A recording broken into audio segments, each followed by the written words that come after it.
से इसको जिंदा कर। इतना इशारा काफी था। तीसरी आवाज लगाता है कि लड़का उठ खड़ा हो जा, मेरा हुक्म है। और वो लड़का खड़ा हो जाता है। खड़ा होते बादशाह साहब तो खुशी से झूम उठता है।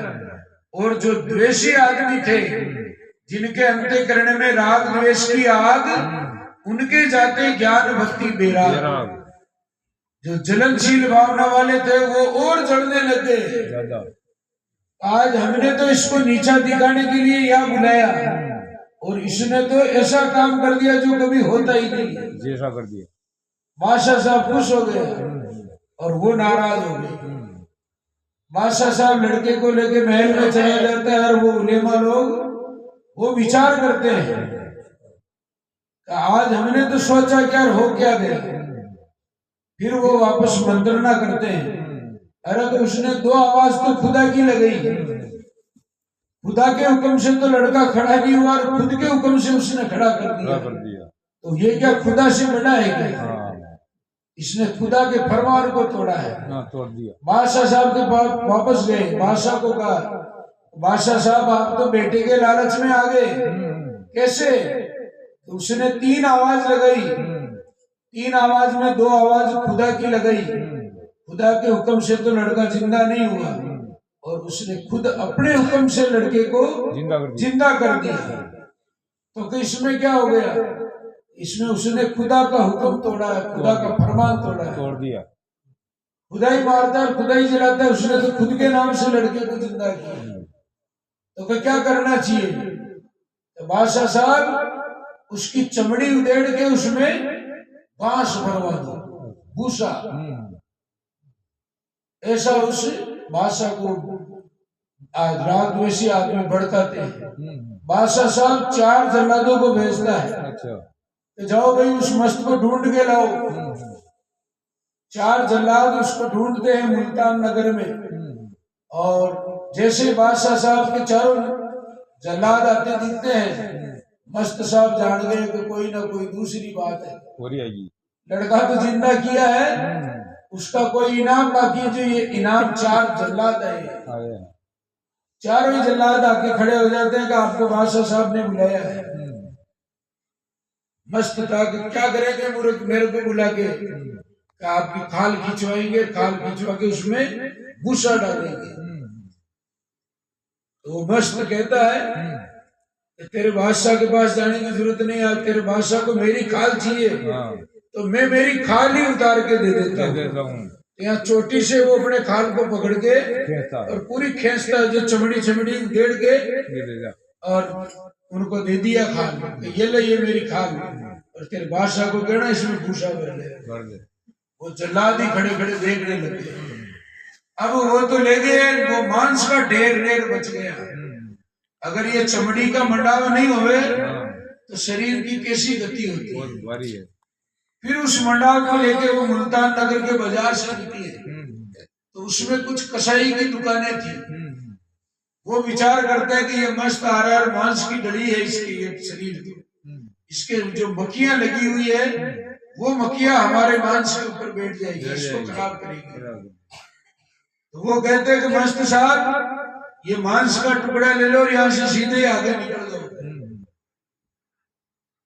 वो मांस का टुकड़ा लेके मस्त वो होता है हाथ में लिया, और उस मस्त ने कहा उस टुकड़े को लेके सूर्य भगवान को, ए मुलझे, मुलझे उर्दू लफ्ज है और इसका मतलब होता है सूर्य भगवान। ए मुलझे, इसको जरा पका देना। इतना हुक्म दिया और सूर्य भगवान की एक किरण आई, जो उस मांस को पकाने के लिए एक किरण आ गई। तब आप विचार करो कि सूर्य की छोटी सी ये थोड़ी केवल उसका प्रकाश है, किरण तो है ही नहीं। एक किरण आई जो पूरे मुल्तान देश को अकल बकल कर गई। भूकंप आता है जैसे पूरा मुल्तान देश ही अकल बकल हो गया। बादशाह साहब कहता है कि ये क्या हुआ। फिर बादशाह को पता चलता है कि उस मस्त ने सूर्य भगवान को हुक्म देके ये आवाज लगाई थी। और फिर बादशाह साहब उस मस्त को ढूंढने में पूरा जीवन निकाल देता है। मगर उस महात्मा के वापस दर्शन ही नहीं होता। आशक शमसु तबरेज हुआ मस्ताना, कहे बादशाह इस मुर्दे को जरा जिलाना, कुब्बे इज इन इल्ला खड़ा हो जाना, ये हुक्म है खुदा का मदीना देर लगाना। हो गया कुब्बे इजनी खड़ा हो हंसता, उन मस्तों का दुनिया से अलग है रास्ता। ऐसे मस्त हुए आशक के अंदर गलतान होना, डूबना ही इश्क है।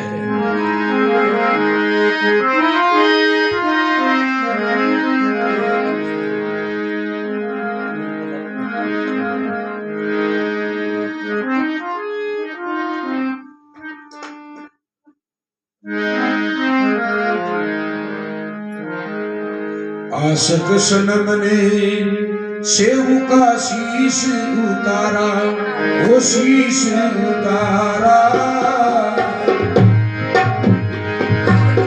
मारा बेटे को परम सत नहीं मारा।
बोलिए भक्तवत्सल भगवान की। आशक सनम ने सेव का शीश उतारा, मारा बेटे को पर परम सत नहीं हारा। आशक सनम जिसने अपने बेटे की कुर्बानी दे दी मगर धर्म को नहीं छोड़ा। अनल हक वो हक ही हक पुकारा, सूढ़ी चढ़ा पर हक शब्द नहीं डाला। अनल हक मंसूर मस्त जिसकी उम्र 7 वर्ष और उसकी बहन उसकी उम्र 9 वर्ष। जब मंसूर 7 साल का था उसी समय में उसके माता पिता ने शरीर छोड़ दिया था। शरीर छोड़ने के बाद में जब तक माता पिता है तब तक तो औलाद को कोई विशेष ख्याल नहीं रखना पड़ता। अब माता भी नहीं पिता भी नहीं, बड़ी बहन जिसका नाम था अनल हक, छोटा भाई जिसका नाम मंसूर, वो मंसूर को पालन पोषण करती है वो बच्ची।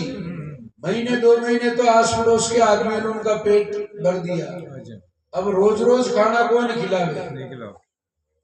फिर वो बड़ी बहन विचार करती है अब क्या करें, जीवन पार करना ही बड़ा भारी हो रहा था।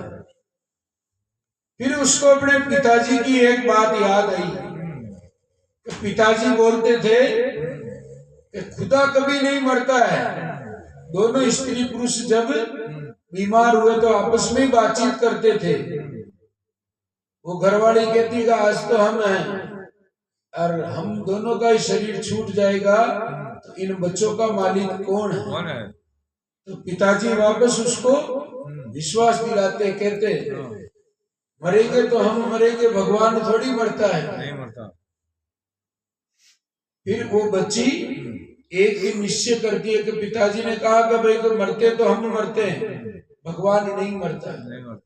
तो 2-5 दिन उनको जैसे भोजन नहीं मिला, उस जगह वो एक दिन वो बच्ची विचार करके रात को निकलती है और एक पेड़ के नीचे जाके रोती है कि आज मैं भगवान के सामने ही रोऊंगी। पिताजी कहते हैं कि भगवान नहीं मरता तो भगवान के सामने ही रोना है। रात्रि में निकलती है, 9 बजे करीब मंसूर सो जाता है। वो एक पेड़ के नीचे जाके बैठ के रोती हुई पुकार करती है और इतने शुद्ध अंतःकरण से पुकार थी कि वो वहां रो रही थी, उधर भगवान की ऐसी लीला हुई जो एकदम एक प्रकाश होता है। प्रकाश होते ही 2-5 भगवान के नुमाइंदे आते हैं, फरिश्ते। वो आके वहां साफ सफाई करते हैं। साफ सफाई करते ही वो साफ सफाई करी तो दूसरे और आए जो उन्होंने बिछात लगा दी, बिस्तर लगा दिए। बिस्तर लगा दिए तो उसमें बैठने वाले भी आ गए। बैठने वाले आ गए तो भोजन भी आ गया और भोजन भी पुरुष दिया। फिर उसमें से एक कोई मुख्य था जो उसने कहा अरे एक वो बच्ची पेड़ के नीचे बैठी बैठी रो रही है, एक भोजन का थाल उसको भी देके आ जाए। उधर उसने पुकार करी और भगवान की ऐसी दया हुई जो एक भोजन का थाल बच्ची को दे दिया। बच्ची भोजन के थाल को देखते ही मान गई कि पिताजी झूठ नहीं बोलते, पिताजी ने जो कहा वो काम सही होता है। भगवान के सामने रोए, भगवान ने आज भोजन भेज दिया। वो भोजन लेके घर पे आती है और अपने भाई को उठा के भोजन करवाती है। फिर दूसरे दिन भी उसने यही निश्चय कर लिया कि बस मालिक के पास जाके रोना है। फिर शाम को गई, फिर रोई रोई और फिर भगवान की ऐसी लीला होती है जो भोजन वाले आ जाते हैं और एक भोजन का थाल वहां आ जाता है। ऐसा 1 साल से भी ज्यादा चला था। कितना? 1 साल से भी ज्यादा ऐसी वो अनलहत। अब 7 साल का तो मंसूर था, 9 साल की उसकी बहन थी। अब मंसूर तो हो गया 13 साल का और बहन हो गई 15 साल की।